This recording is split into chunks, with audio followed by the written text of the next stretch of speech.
Et il y a ce phénomène qu'ils ont aussi utilisé depuis belle lurette et qu'ils continuent d'utiliser. Voyez-vous, certains individus, par exemple, se sont retrouvés dans d'autres pays et créé, soi-disant, un gouvernement parallèle au gouvernement du Mali.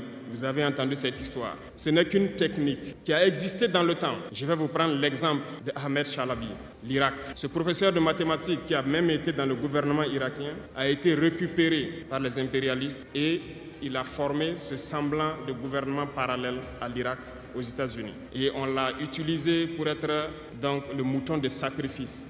Parce que c'est à lui qu'on a dit de prononcer publiquement que Saddam Hussein développait des armes de destruction massive. Et il l'a fait. Ils l'ont utilisé. Et cet alibi a été utilisé pour tuer des millions d'enfants en Irak et détruire l'Irak. Et vous savez quel a été le sort de Chalabi? Un soir, après une interview, dans l'interview, il disait même qu'il sait que la CIA est sur son dos. Quelques heures après, il a été retrouvé mort dans son lit, mort de crise cardiaque. Si vous trahissez, vous aurez des fins macabres. C'est ainsi.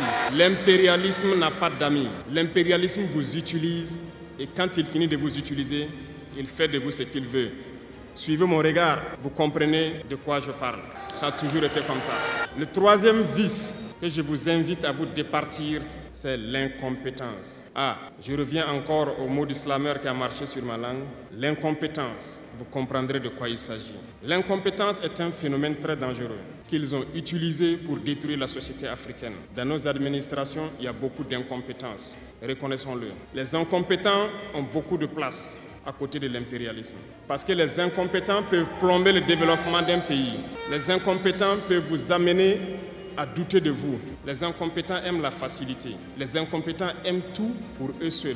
Les incompétents n'aiment pas ceux qui sont compétents. Ils n'aiment pas ceux qui innovent, ceux qui cherchent. Les incompétents sont dangereux. Lorsque vous êtes éclairé, l'incompétent ne vous aime pas. Lorsque vous voulez innover, l'incompétent ne vous aime pas. L'incompétent sait reconnaître celui qui est compétent et il va le combattre jusqu'à son dernier souffle. Parce qu'il a peur de celui qui est compétent. Cherchez la connaissance et travaillez dur pour être compétent. Bannissez l'incompétence. Parce que, à travers les distractions qu'on veut nous faire adopter, on devient incompétent. Je vous prends un exemple. Les réseaux sociaux sont les lieux de publication des informations aujourd'hui. Les gens s'informent à travers Internet et beaucoup de choses. Un jeune qui publie sur les réseaux sociaux un article sur sa ferme ou un projet agricole ou un projet scientifique, je suis jeune, je connais les termes. Il n'aura pas peut-être 1000 vues, mais un jeune qui publie sur des futilités, ce que moi j'appelle du n'importe quoi, il a des millions de vues. Justement, comme disait le jeune slameur, on veut vous faire perdre du temps dans les futilités.